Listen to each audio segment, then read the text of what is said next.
Hello and welcome to a special Father's Day edition of Scott and Pop Talk Baseball. Uh, Whenever you're watching this is recorded on 6/18 Father's Day Sunday. We usually do this on a Monday, but Dad has some stuff to do, and also we're like, hey, let's make it a Father's Day special. Uh, Did you get to see the hats? You said you watched a little bit of the game. Did you get to see the hats they're wearing? I really like the Father's Day hats. And I didn't. No, I didn't see it. notice it. Okay. I didn't get a chance to see the game. I didn't get home today till after 1:00. Okay. Yeah, that's why we got the grill going and did the steak and. Right. Oh, good. Had you good dinner? So have you been watching? I know you've probably been watching a lot of golf this weekend, U.S. Open weekend. Been watching any baseball?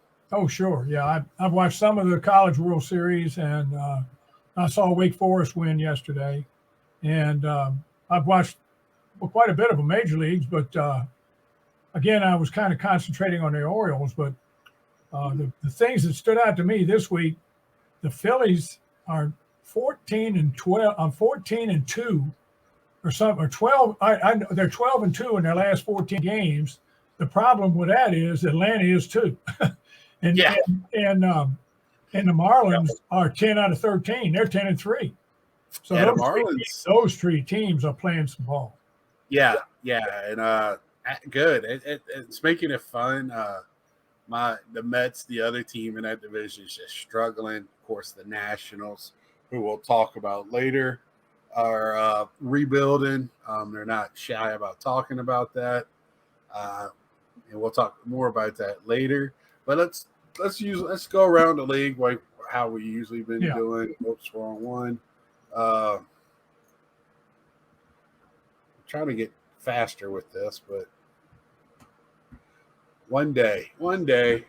So we'll do what we used to do. Starting the American League, the Rays, first team to 50 wins.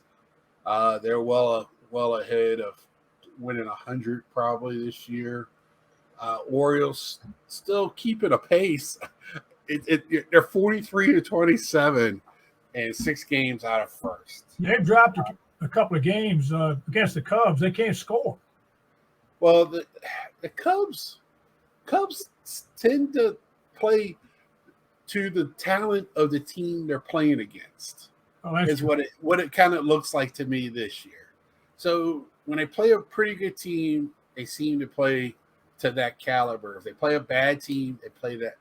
It just seems like they're one of those teams that do that. Yankees, they're 10 games back, 557 win percentage. I mean, I think, that'll put them in the playoffs, but the Astros are nipping on those heels. Again, we're ways away, but, you got to kind of look at it still. Now, the Blue Jays are just one game behind the Yankees. Everybody talking about – I said it, I think, last week. Everybody wants to talk about how terrible Toronto is when they talk about how terrible the Yankees are, right? You're not hearing that, but, again, you have to take it in bunches. That AL East is so good. 39-33 puts you in first or second in every other division. Red Sox 500. So you don't have a losing team in the AL East. And they beat the Yankees 14-5 the other night. Right. Yeah. And you can't sleep. Boston still has talent. I mean, I know my Boston friends, they want to, they've gotten in the last decade or so, they're a little spoiled, probably longer, a little spoiled now. They have to remember at the end of the year, only one team can win. So you have to remember that. You got to let them rebuild. The Twins are at least one game over 500 at first. Guardians, White Sox, Tigers, Royals. The Tigers are another team that seem to be giving some good teams some problems. The White Sox are playing better too. The White Sox are playing better ball.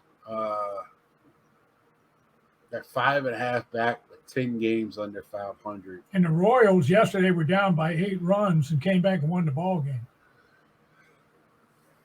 Now they're in a rebuild. They're not shy about it. They got an old catcher and some young guys.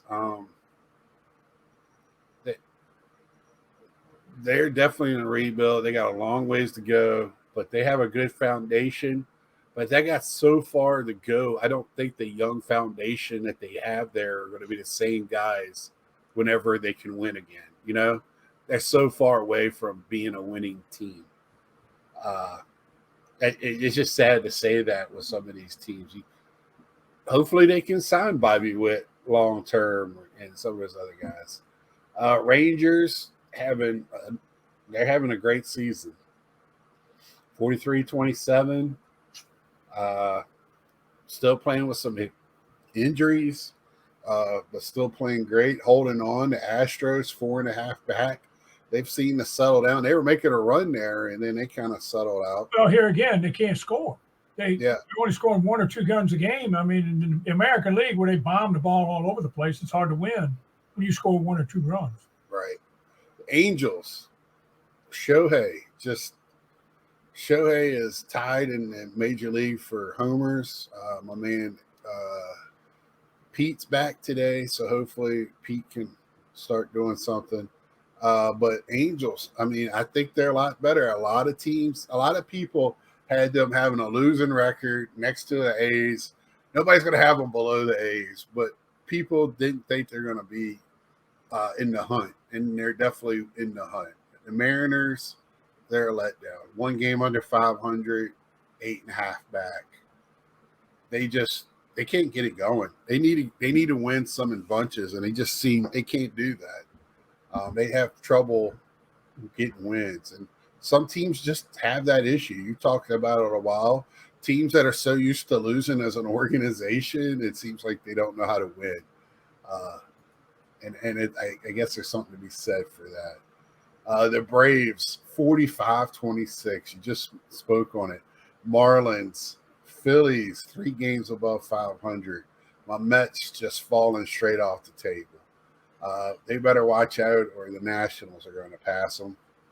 I mean, this division, we thought that these 4 teams would all be almost like the American League East. I knew my Mets, where I kind of thought they'd be a third, but the Marlins. And in their best pitcher, the Cy Young winner, still is not pitching to his capabilities. If he ever gets it going, look out. Look out. Then you have the National League Central. Brewers and Reds have passed the Pirates. Here we go, Pirates. The Pirates are playing the way the Pirates usually play. Yeah, here we go, Pirates. Well, they can't play the Mets all the time. So here we go. They're 1 game under 500. And the Reds have won 7 games in a row. The glass slipper is gone for them. Cinderella has left the building. Well, the Reds have won 7 road games in a row. And Joey Votto comes back today or tomorrow. And they got a young team, and those young players that they're bringing, it just seems like you said last week, they just bring up guys. And there's another team doing the same thing we're going to talk about here in a minute. But the Reds, they're rebuilding, and you're really seeing that rebuild come ahead. And they're in a good division to rebuild in. Like I said before, you make the playoffs, you have 2 pitchers, anything can happen. Good things can happen to teams that play hard and fight. You just can't lay down and go away, and the Reds are not doing that. And even I can only see highlights because I can't watch them play. I'm blacked out for Reds games. But you can just see the energy in the ballpark with those young guys. That De La Russa guy, I mean, what a stud. That dude has got this is a guy that we've been waiting for in baseball since probably Ken Griffey days. Young guy, can play, got every tool in the bag, can just play. And what a fun team. I wish I could watch them more. Cubs, I said before, it just seems like they play to the talent they're playing against. And the Cardinals. Whew. The only thing I like about the Cardinals is they're wearing the pretty blue uniforms yesterday. Love those uniforms. They beat my Mets. Mets won Friday night. Let's see. Tonight, Diamondbacks. Watched them a couple of times this past week. Play the Phillies. That's another scrappy team. They're not going to go away, so the Dodgers going to have a long season.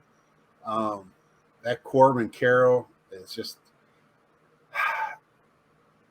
you hit him, he's still second. You hit him again, he's still second and third. Then you don't hit him, and he hits a game-winning double. He just does everything. He hits home runs. Just go ahead and give him the Rookie of the Year. And only thing is, he made a bonehead play. Thought it was 3 outs, and it was 2 outs. Did you see that one, Dad?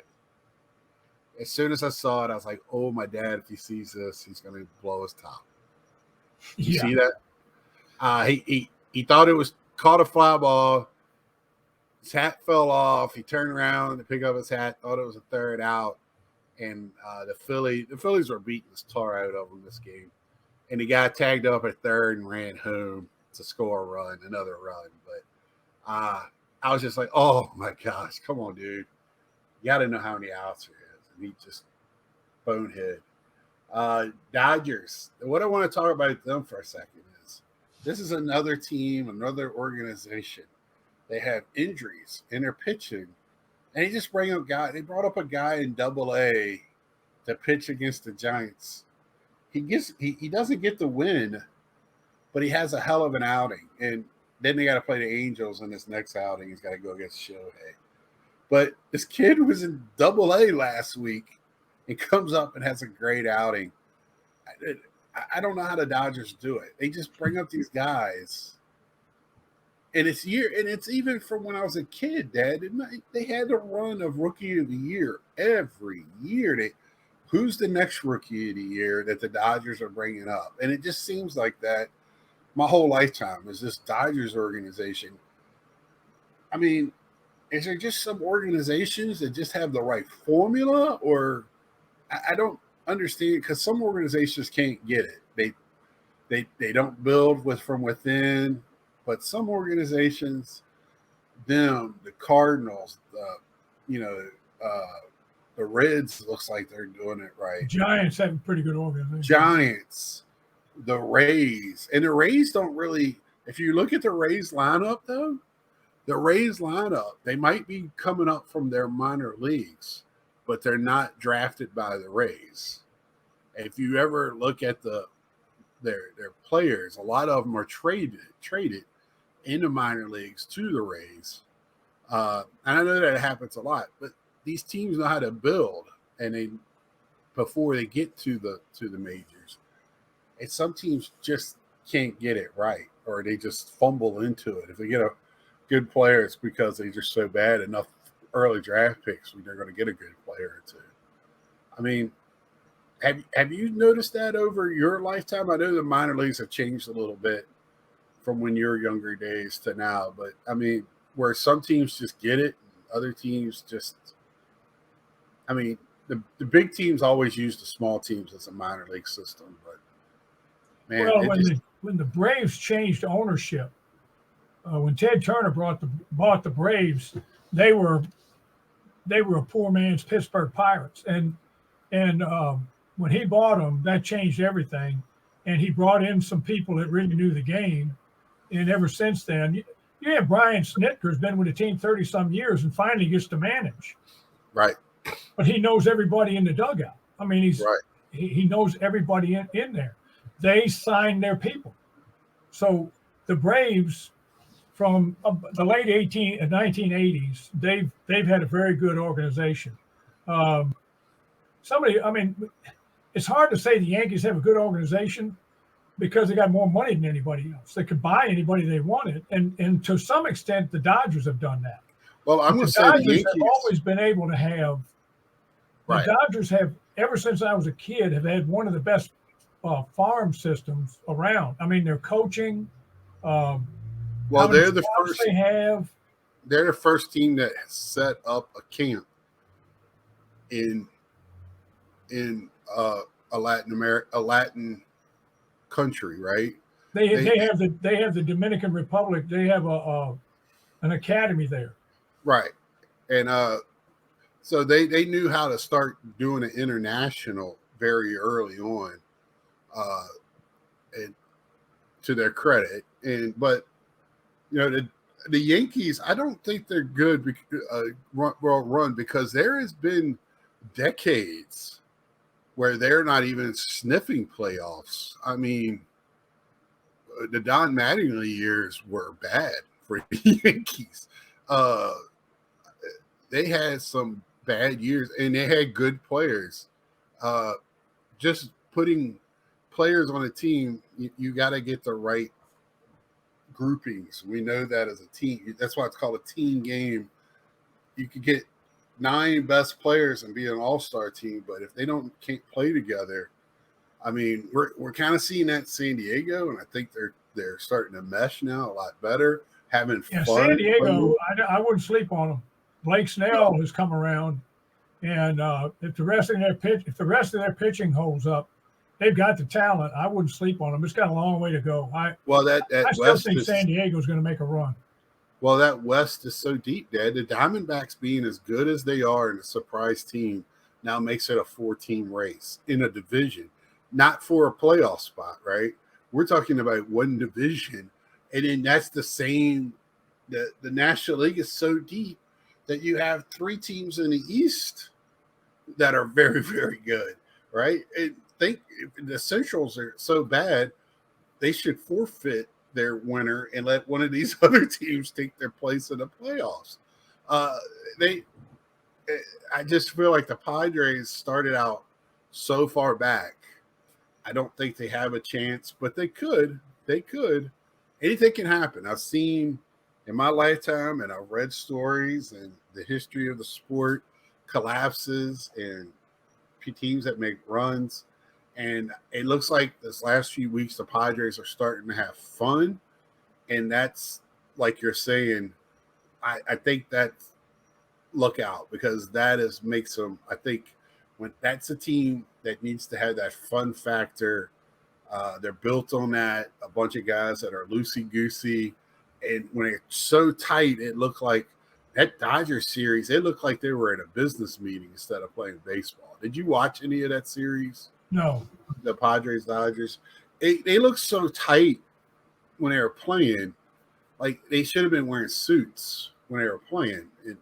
But this last couple of weeks, it looks like they're back to – and I'm sure winning fixes some of that. We've always said that. So I think we're back to it. And the Giants, that organization is just the Giants.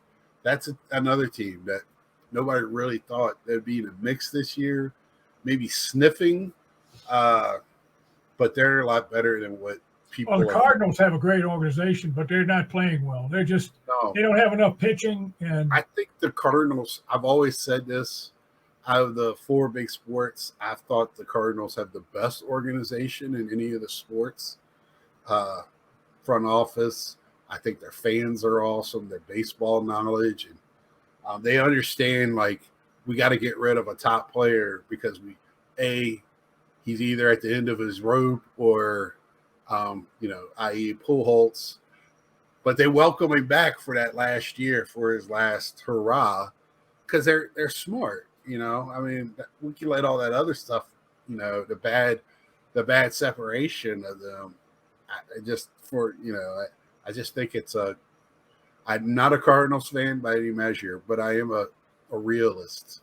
And to me, that's just straight up. And then the Rockies, they're bad.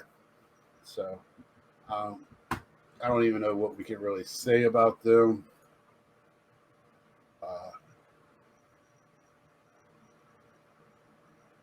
Well, to be a Rockies player, you have to play 2 different games. Your game at home is different than the game on the road. Yeah, but it's crazy. That's always hurt them because they can knock the ball out of the park at home and can't do it on the road. So if they're a power hitting team and they hit home runs at home, when they go on the road, they hit long fly balls and they're out. And it's hard because you can't play the same game at home that you play on the road. But you build your team for your home because that's where half your games are. But they're a very confusing team. So you have Nolan Arenado on your team, and you give him away to the Cardinals because you don't want to pay him. You say that, but then you turn around and give a contract, the same type of contract, to Chris Bryant. I didn't understand that move. It just didn't make sense to me. Nolan Arenado, the GOAT, he's still got he's got good years left in him. He proves it every day. And also the Rockies, their fielding is horrendous. Fielding this year to me in all of baseball has been down, but the Rockies are back. Because I think their baseball now has started looking more and more to the batting and less at the fielding. Do you not feel the same way? Oh yeah, it's more important to hit home runs than anything else. I mean, that's right. So I don't care if you've been a first baseman for 15 years. This year you're going to play second base. I mean, I've seen crazy stuff. One thing I will say about let me go back to the Padres while I'm thinking about it. Yeah, go ahead. Yesterday they had 4 consecutive bunts. Did they? Yes. They had a guy on. They got a guy on. He bunted his way on. He was on first base. The next guy bunted and popped the ball up over the pitcher's head. The pitcher charged in and landed on the back of the mound, and both runners were safe. Tatis came up and bunted him over. He sacrificed. The next guy came up and dropped another bunt down and scored a run because they didn't expect it. Right. That was against Tampa. Right. And Franco, the third baseman, he bobbled the ball and couldn't throw the guy out at first. So they had 4 consecutive bunts, which is unheard of. Right. I remember the Pirates doing that. Back in 1961. That's how long ago I remember that. Right. Right. And they had Dick Groat, Bill Mazeroski, Clemente. Well, you got to sometimes small ball works. I mean, you're struggling, and that sometimes leads to big games. I've been watching quite a bit of that in the College World Series. UVA is playing right now, so they're losing 2-1. If you ever see my eyes dart over, that's what I'm watching. Still not over the Friday game yet. I've been watching, like I said, the defense to me is more, we're going to get the 9 best players. And it used to be, when I was growing up, the middle fielding, you wanted the best catcher you can get. You kind of sacrificed a little bit behind your hitting with your catcher. If you had a great hitting catcher, it was a plus. You could sacrifice somewhere else, like your shortstop or a center fielder or second base. You wanted a strong up the middle. You wanted a shortstop, second, center fielder, catcher, and then you put your hitters, your guys that you needed a calendar at the time on the first base. You put them in the other positions. And you try to do the best you could with that. You really want to get third base or strong arm, but you had to have bats in those other positions because you're so defensively strategy for up the middle. And it just seems like we're going away from that. The catching spot, not so much. You're still seeing strong catchers. Well, the catching, I saw a wild pitch yesterday. He scored a run. The Nationals threw a wild pitch because the catcher was on one knee, and he could not slide. He could not slide to the outside to block it, so he couldn't get far enough out. The ball hit his mitt, and they score. And Miami scored a run because these catchers they got him on one knee now, and they say they sacrificed the defense because they want him on one knee, and everybody's doing it. They want him on one knee to make that to frame pitches. Yeah, to frame the pitch. To frame a pitch, and the the whatever the numbers show that they'll frame enough strikeouts to get more runs back than the one that they lost to change games. And screw that. I don't see much of a difference. The umpires, you talked about the box. The box is made umpiring a perfection instead of opinion. I watch games, and they're not going to be perfect. These guys, every pitch that a major leaguer pitches moves. Nobody throws a straight ball. Everything, it looks like wiffle ball sometimes going up there, and you want an umpire to call all the pitches, 400 pitches a game, whatever it is, 300, perfectly. Yeah, some umpires are bad. There's no way around it. But we need to be a little bit more lenient with the umpires. I think as the season goes on too, they get tighter with their strike zone because they're getting used. They're just like anybody else. At the beginning of the year, might be a little looser because they're getting their strike zone right. It seems to me that it's gotten a lot better here the last couple of weeks. But that's just my opinion. And watching those is a very opinionated, and I think we're going to be missing something when we go to the robot umpire. I still don't like replay. It takes away from the game because I like the stories, and you don't have those stories anymore. Most of the stories is because an umpire will play, right? I think having replay kind of sometimes also it just drags the game out. Ridiculous. If you want to speed it up, just the replays this year have been a lot quicker, in my opinion. Well, they've already got it preloaded. Those guys, I think, got enough people watching in New York, I think, where they're watching each game. 15 guys watching a game. They're already, by the time they decided to go look, I think they've already made the decision. So that's really done well. And I mean, I'm not totally against replay, but I like this for the story aspect of it. We're still not perfect, so we still have enough stories because for some reason they can't replay everything. don't understand that. I really don't. But yeah, we're getting into the dog days. The balls are jumping. Kyle Schwarber is just being Kyle Schwarber in June. I was reading some stats on him in June, where he's the best ball player ever in the month of June. Oh, yeah, he just crushed the ball. They said if he played every month like he did in June, he would have already passed like every number out there. Nope, he'd be the what would they call him? The Bam Schwarber or something like that. Yeah. But a Bambino. So I was like a little bit laughing at that.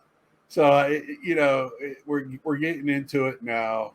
We know what people got, and it's just going to be played out. And like you said, it's going to be fun to watch. See if the Padres can come from way back in a very good division.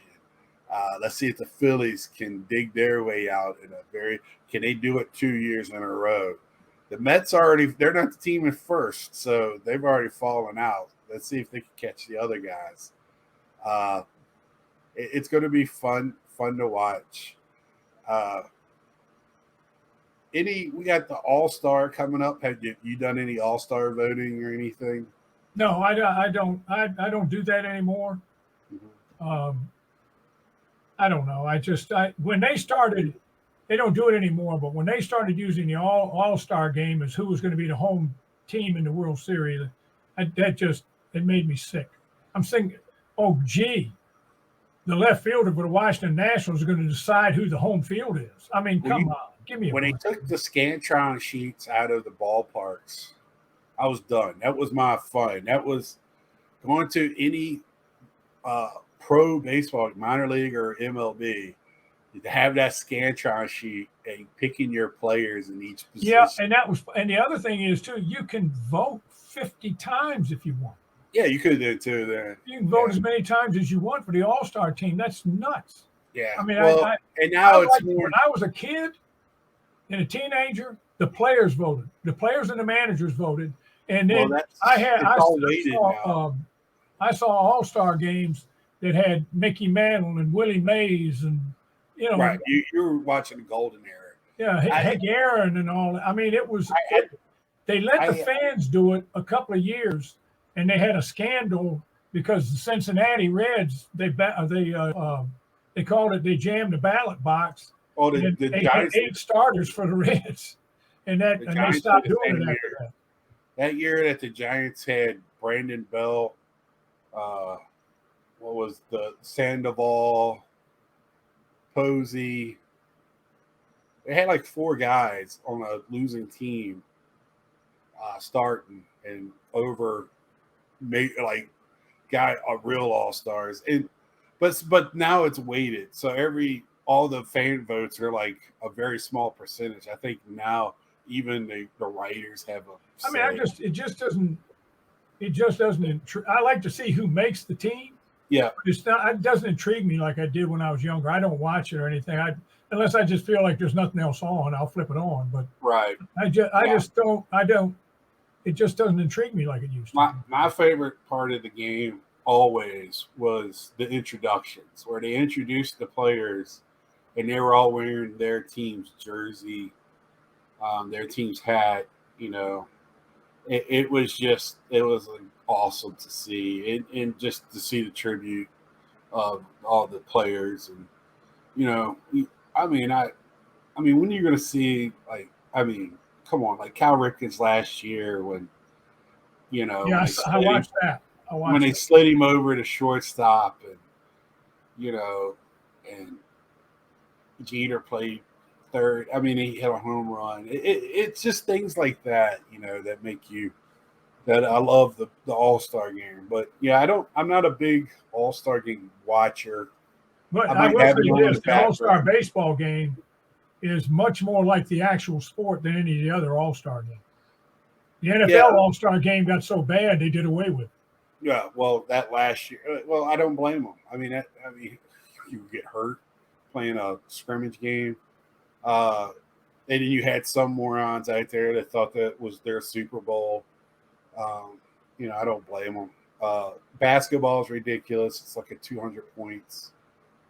Hockey's kind of ridiculous. They don't really hit each other. They don't touch each other. It's, you got 12 the scores are 12 to 10. I mean, and the hockey's fun to watch the skills competition. Yeah. Kind of the same way with basketball. I like watching 3-point shooters and all that, which the game turned into. But anyway, back to baseball. It just kind of came up because I know we're 3 weeks away from All-Star game. It's in July. Yeah, I think it's in the middle of July somewhere. Yeah, well, I think it's the second week in July. I think it's not July 4th weekend, but the weekend after or the week after. Yeah. So they get their 4 days off. Yeah. They play 2 days. They have the home run derby. They have the game. They did 2 days. It used to be a day off, home run derby, the game, and a day off. Yeah, I think it's 4, whatever. They may have more days off now. I do like to watch the Futures game where the minor leaguers play. They usually play the game the day before the home run derby. Yeah. And you get to see the showcase of the minor leaguers. And that's fun to watch. And that's all any division. It doesn't matter what level. It's not like it's kind of like the minor league playoff or all-star game, but each division does have an all-star game. But the Futures game is played at the all-star site, and it's A, AA, AAA guys. It could be any division. It's just nice to see what the future holds. For that, that's the first time I got to see Francisco Alvarez and some of those guys play. But today we're gonna talk about a team that's really not playing. it's hard to talk bad about them because they do play with heart. This team plays with heart. They go out there and they're not just going through the motions. You see them. They might not be a hard team to beat, but you're going to have to beat them. They're not going to lay down for you, and that's the Washington Nationals. When I watch them play, it looks like you're getting 100% out of them, and I love that. And they're playing to the last out. And for a team that has a record that they have, and they might not even have 50 wins at the end of the year, to see that, because a lot of these guys know they're not going to be a national. They're kind of playing for their next contract or their next team. And they've not always been the Washington Nationals either. But, the team is, to me, fun to watch as long as you know they're not good. As long as you have that mindset. So, Dan, tell us a little bit of the history of the Washington Nationals. Well, the Nationals started out in Montreal. They were an expansion team in 1969. They added two teams to the National League, the Montreal Expos and the San Diego Padres. And they played their first game. The first few years they played in a place called Jarry Park. And it was where the minor league Montreal Royals played. And they had Gene Mauch was their first manager. And they had players like Tim Raines, Andre Dawson, Gary Carter, Tim Wallach. They made the playoffs a few times. In 1992, they added Philippe Alou as their manager. And that was significant because he was the first first player or ex-player from the Dominican Republic to be a manager in the major leagues. They added Larry Walker and Moises Alou, Marquise Grissom, and Pedro Martinez. And in 1994, they had the best record in baseball, and they were favored to go on and win the whole thing. And then they had the baseball strike. They had to strike, and they canceled the World Series, and they were never the same after that. They got rid of a lot of those players. In 2001, baseball was going to go have a contraction. They were going to do away with the Expos in the National League and do away with the Twins in the American League. Because the Expos, they couldn't get a new stadium in Montreal. So they were going to do that. Well, that didn't come about because there was some problems with the federal government on that. And so the baseball didn't want to go through a big hullabaloo with the federal government. So they decided to not get rid of the teams. So that saved the Twins in Montreal. So then in 2004, they moved to D.C. because they couldn't get the stadium in Montreal. So they moved to D.C. And they wanted a new stadium because they were playing in where the Redskins were playing. And they wanted a new stadium, but they were having problems getting the financing. So that caused doubt. There was another problem with them moving to Washington, and that was the Baltimore Orioles, because they did not want another team within 90 miles of them. There's a clause in baseball that you have to have special permission. So they went into this long problem. And the other thing Major League Baseball said is this new team in Washington won't have a TV partner. They want all their teams to have the option of being on local television. Baseball is not unlike the NFL or some of the other leagues. They're not a national brand; they're a regional brand. The World Series, the playoffs, that's national. But during the season, it's a regional brand. Their biggest ratings are on regional television. So Comcast, they decided that they would show some of their games. So then the Orioles and the Nationals sat down and they started this new network, and it's called MASN. And the Orioles control both MASNs, but the Nationals play on it. And there's always been an argument about whether the Nationals get enough money from it and all that. But hopefully they've got all that stuff straightened out now. But anyway, so in RFK, they started in 2005, and in August of 2005, they brought up this young guy to play third base called Ryan Zimmerman. And when they brought up Ryan Zimmerman, who played at the University of Virginia, he was the first national to hit 300 at the end of the year. And he came up a little late, but he hit 300 at the end of the season, and he became the face of the franchise. Right. And in 2008, the new Nat Stadium opened, and President Bush threw out the first pitch, and the first team to play there was the Atlanta Braves. And in 2010, they drafted a guy named Steven Strasburg. Then they had the first round pick, and they drafted Harper. So they had building blocks. And in 2012, just a couple of years later, they had the best record in all of baseball at 98-64, but they lost to the Cardinals in a heartbreaking in the playoffs. They lost 3 more playoffs, and then they offered Harper a $300 million contract, but it was backloaded, and he took a bigger contract with the Phillies. So then Harper went with the Philadelphia Phillies. Now, Scott and I were going up to a bunch of their games, and in 2012, we went to a lot of their games. And we saw Harper when he played just as a kid. Well, we saw Jason Worth and a lot of Gio Gonzalez and a bunch of the guys. Harper play at Harrisonburg as well. We played Harper was at Harrisonburg, and he came to Richmond, and we saw him playing against the Flying Squirrels. But anyway, it's ironic because the year after Harper signed with the Phillies is 2019, or halfway through the season. Washington had a losing record. They traded and got some bullpen help, brought in the Baby Shark, and that changed the whole team. And they went on a tear. And it was some of the most exciting baseball I've ever seen. They were winning games in the last inning. They had walk-offs here, there. I mean, it was everywhere, and it was just contagious. I remember staying up until wee hours of the morning in extra innings when they hit a grand slam home run against the Dodgers in the seventh game of the last game of the playoff, which was the seventh game. And then they went and played Houston in the World Series.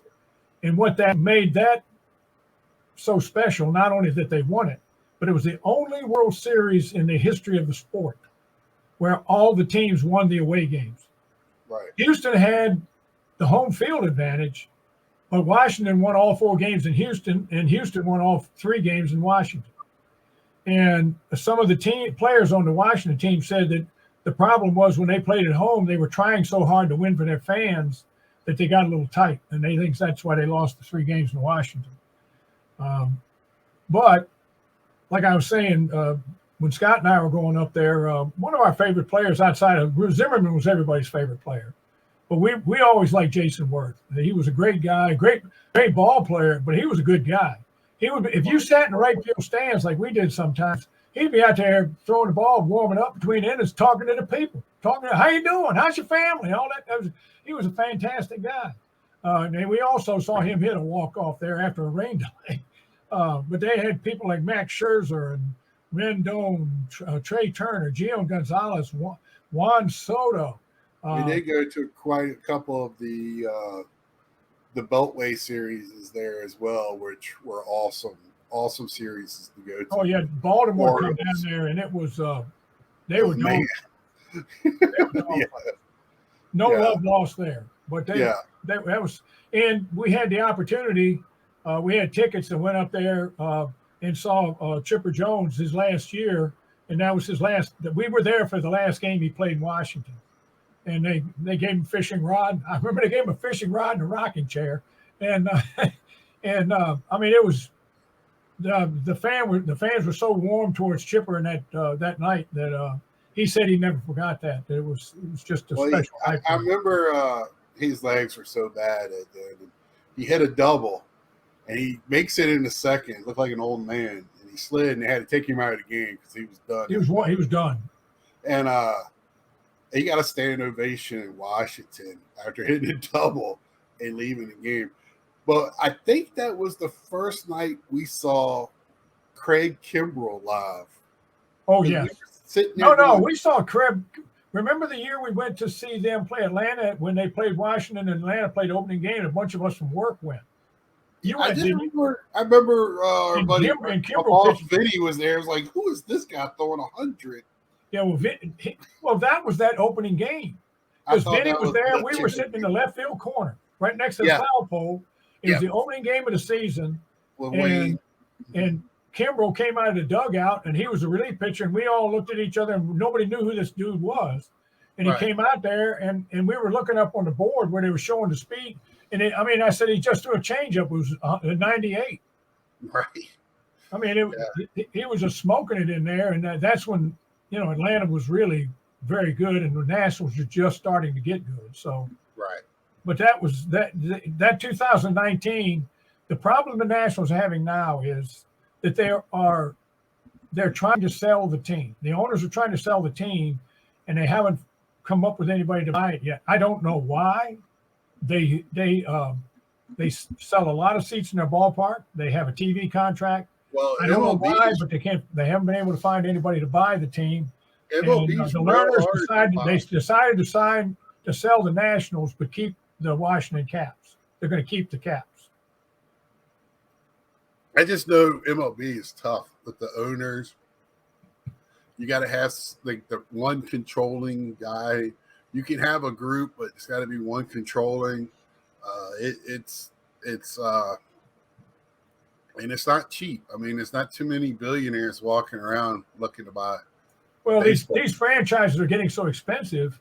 You might not have enough. You might not have anybody that has that kind of money.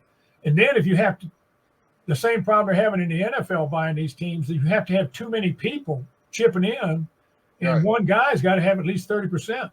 So that's a lot of money. When you're talking billions, that's a lot of money. I think baseball, I can't remember how much control that the one person has to have in order to buy it. I know that's one of the, and of course they got to approve it, and they're real sticklers. I mean, I went through this with the Mets a few years ago.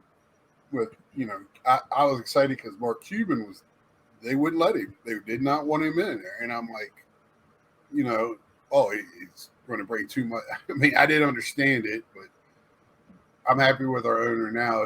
I think he needs to step back and let his people he hires do their job. But back to the Nationals, I do have a soft spot for them. We used to go watch them play a lot. It's kind of our family's team, we take everybody in the whole family goes up there. It's so much fun watching them win the World Series. And for a place in Washington, and I've been going there since RFK days. They started out as a team that more fans came there to watch the other team because Washington is a transplant city, right? Sure. Not many people are from Washington. It's a bunch of people from all over.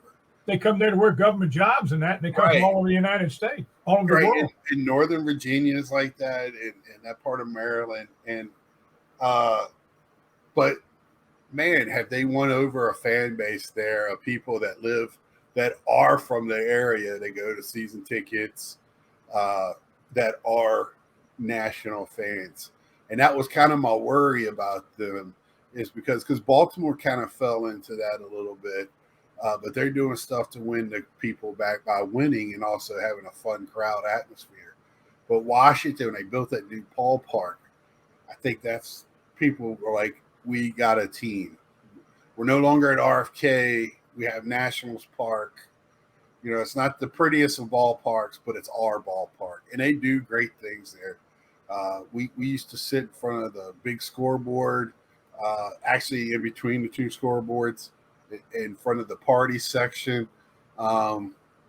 It's just a great atmosphere, great food, great fun. And that I'm a little biased because I used to go there quite a bit. Anything else on the Nats? I mean, I think they're moving in the right direction, Dad. They're going to have a really bad season, have another good draft pick, and it's going to this year, well, for this year's draft, it's going to be a good draft. I've been looking at it, been watching the players that are in this College World Series. Whew. I think they picked third. Okay, because they used to do the draft this week a few years ago. They changed it during COVID. They moved it to later, and now it's the All-Star weekend. They do it at the All-Star place. They have a baseball combine now and everything. Well, they're showing that on MLB, the baseball combine. This week used to be the draft. Now it's the baseball combine. Of course, the guys that are playing, in the World Series can't be there, but I think everybody kind of knows who they are. And I think, just a little side note, I think this is the first year that they've had the 3 Golden Spikes finalists playing in the World Series at the same time, like at Omaha. It's some talent. We were talking about how this is going to be a great World Series there. For any closing words on MLB, I just think we're in the dog days myself, and it's going to be fun to watch and just, Well, the next thing for baseball is going to be the trade deadline. It's going to be kind of interesting to find out who the sellers are and who the buyers are and who thinks they got a shot. And I think that is week after July 4th. I mean, not July 4th. Week after the All-Star game. I think it's the week after the All-Star game. It's right. It's close, and I'm pretty sure that's going to be the next big thing. Well, the draft is big, but the deadline, the trade baseball draft is not as big as, like, I try to explain this to people in my other hobby world. They don't understand, like, the baseball draft. These guys get drafted. It might be 3 years before they even touch. And these are college guys. If they're high school kids, it might be 5-6 years before they touch an MLB field. They might not make it at all. Or make it at all. Right. It's not like the NFL draft where people are being drafted right into the – Right. The NFL draft set up now in basketball. Well, the NFL, their minor league system is college football. That's their minor league. Right. And I mean, but their way their service and their money is in their contracts, if you're a 7th round draft pick, you're still favored to make the team or a team because you're cheaper than somebody that you're just as good as, or you would have before kept the older guy and got rid of the young guy. Baseball's a little different. It's just when you listen to the people in the know in baseball talk about how difficult it is to get from the minors and just how those people live in the minors to stay their mindset of playing the game. I mean, we got treated better. I got treated better in high school than I did, and then I hear people get treated in A-ball. Starting to get better, but I mean, they live off of peanut butter and jelly sandwiches, and they sleep like 3-4 people in a 1-bedroom apartment, just so they can have money. And I know they're getting more now, but it just doesn't seem like it's enough. But that's a story for another day. I can go off on that tangent on another day. But anyway, because when I heard, I just want to say this: the money that they're giving the whole minor leagues is 1-year contract, or the contract of Max Scherzer. So that when I heard that, I was like, oh my gosh, that's not right. Anyway, thanks for the info. Some great information. Of course, we've lived some of it. We got to tell some stories of the ballpark. Again, the Nationals, that's your favorite team. I have a soft spot, even though I'm a Mets fan. I catch grief from some of my friends on it, but I love baseball. That's the bottom line. And I want to say thank you for wearing my T-shirt. And again, happy Father's Day. We were out. We didn't have power for 19 hours, so I didn't see any ball at all Friday. Yeah, I forgot. We had a storm come through here. We thought it was a hurricane again because tearing down trees and blowing sheds in other people's yards. One person in Colonial Heights had their whole they didn't have water in their above ground pool, and that got blown around. Trampoline got changed hands in a neighborhood. Friday night, 87% of Colonial Heights was without power.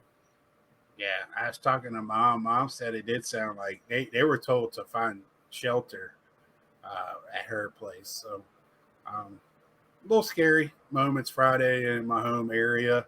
That does, yeah. So anyway, there's more important things in baseball that we get reminded of in moments like that. So anyway, till next time, please, Father's Day. Happy Father's Day. Happy Fathers to all the fathers out there. There you go. Remember the fathers that are no longer with us, and remember the fathers that might not be your biological father, but mean that to you anyway. They chose to be your father. So until next time, like, share, tell a friend. Let us know what you think. We got some great things last week. I forgot to make mention of a couple. I can't remember off the top of my head. But please leave us some comments. Till next time, see you.